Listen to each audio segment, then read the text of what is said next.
ప్రతి ఇంటి బయట చూస్తే శాంతి కనిపిస్తుంది. కానీ కొన్ని ఇళ్ల గోడల మధ్య చెప్పలేని కథలు దాగుంటాయి. నిజ సంఘటనలు, మనసును కలిచివేసే కథలు, మానవ మానసిక అంధకారం. ఇవి అన్నీ మీ ముందుకు తీసుకొచ్చేది తెలుగు నోఆర్. ఇవాళ మనం మాట్లాడుకోబోయేది మదనపల్లెలో జరిగిన ఒక నిజ సంఘటన గురించి. 2021 జనవరి 24 తెల్లవారుజామును మదనపల్లెలో ఒక ఇంటి ముందు పోలీసు లాగారు. అందులో ఏదో సీరియస్ విషయం జరుగుతుందనే సమాచారం. లోపలికి వెళ్ళగానే వాళ్ళకు కనిపించిన దృశ్యం అసలు మర్చిపోలేంది. ఇంటి మధ్యలో 2 యువతులు నేలపై పడున్నారు. ఎర్ర చీరలు కట్టుకుని, చుట్టూ పసుపు కుంకుమ పూజా సామాను. అదే ఇంట్లో వాళ్ళ తల్లిదండ్రులు కూర్చుని మంత్రాలు జపిస్తున్నారు. ఒకరు కాలేజ్ ప్రొఫెసర్, మరొకరు కాలేజ్ ప్రిన్సిపల్. చదువుకున్న వాళ్ళు, గౌరవం ఉన్న కుటుంబం. కానీ ఆ రాత్రి ఆ ఇంట్లో జరిగింది మాత్రం అర్థం కానిది. తండ్రి పురుషోత్తం నాయుడు, ప్రభుత్వ డిగ్రీ కాలేజీలో లెక్చరర్.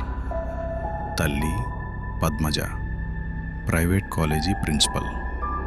2 కుమార్తెలు. అలేఖ్య 27, ఐఐటిలో చదివింది. సాయి దివ్య 22, మ్యూజిక్ డ్యాన్స్ అంటే ఇష్టం. ఇంట్లో డబ్బు కొరత లేదు. పిల్లలు టాలెంటెడ్, బయట వాళ్ళకి మంచి పేరు. కానీ లాక్డౌన్ టైంలో అంతా మారడం మొదలైంది. కోవిడ్ భయం, న్యూస్, మరణాల వార్తలు, బయటికి వెళ్ళలేని పరిస్థితి. ఇంట్లో పూజలు, మంత్రాలు ఎక్కువయ్యాయి. దైవశక్తులు, పునర్జన్మ, ప్రత్యేక శక్తులు లాంటి మాటలు ఎక్కువ వినిపించేవి. మొదట్లో అది సాధారణ భక్తిలా కనిపించింది.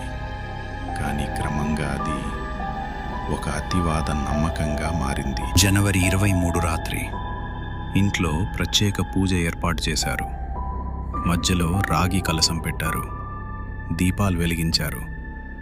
వాళ్ళ నమ్మకం ఏమిటంటే వాళ్ళ కుమార్తెలు దైవశక్తితో తిరిగి బ్రతుకుతారని. ఇది ఒక రకంగా చనిపోయి తిరిగి రావడం అనే భావన. రాత్రివేళ మంత్రాలు జపిస్తూ మొదట పెద్ద కూతురు అలేఖ్యపై దాడి చేశారు. తర్వాత చిన్న కూతురు సాయి దివ్య. వాళ్ళు ఎర్ర చీరలు కట్టుకుని పూజలో భాగమై ఉన్నారు. తల్లిదండ్రులు మాత్రం ఒకే మాట, ఉదయం అయ్యేసరికి మా పిల్లలు తిరిగి బ్రతుకుతారు. కానీ ఉదయం ఏ మిరాకిల్ జరగలేదు. పోలీసులు లోపలికి రాగానే పద్మజ గట్టిగా అరిచింది, నేనే శివుణ్ణి, ఇది దైవ నిర్ణయం. ఆమె పూర్తిగా ఒక వేరే ప్రపంచంలో ఉన్నట్టు కనిపించింది. పురుషోత్తం నాయుడుకి కూడా అదే నమ్మకం. పక్కనే పిల్లల శవాలున్నాయి. కానీ వాళ్ళకి అది మరణం కాదు. వాళ్ళు అరెస్ట్ అయ్యారు. దేశవ్యాప్తంగా ఈ వార్త షాక్ ఇచ్చింది. చదువుకున్న వాళ్ళు కూడా ఇంత దూరం వెళ్ళిపోతారా అనే ప్రశ్న అందరిలో. ఈ కథ మనకొక పెద్ద పాఠం చెప్తుంది. భక్తి మంచిదే, కానీ అది అతిగా మారితే ప్రమాదం. లాక్డౌన్ ఒత్తిడి, ఐసోలేషన్, మానసిక ఒత్తిడి, ఇవి కలిసినప్పుడు మనసు తప్పుదో పట్టొచ్చు. ఈ ఘటనలో 2 టాలెంటెడ్ యువతుల ప్రాణాలు పోయాయి. ఇది కేవలం ఒక క్రైమ్ స్టోరీ కాదు. ఇది మానసిక ఆరోగ్యం గురించి గుర్తు చేసే హెచ్చరిక. భక్తి ఉండాలి, కానీ లాజిక్, సైన్స్, మెడికల్ హెల్ప్ మీద విశ్వాసం కూడా ఉండాలి. 2 కలలు ఒక భ్రమకి బలి అయ్యాయి.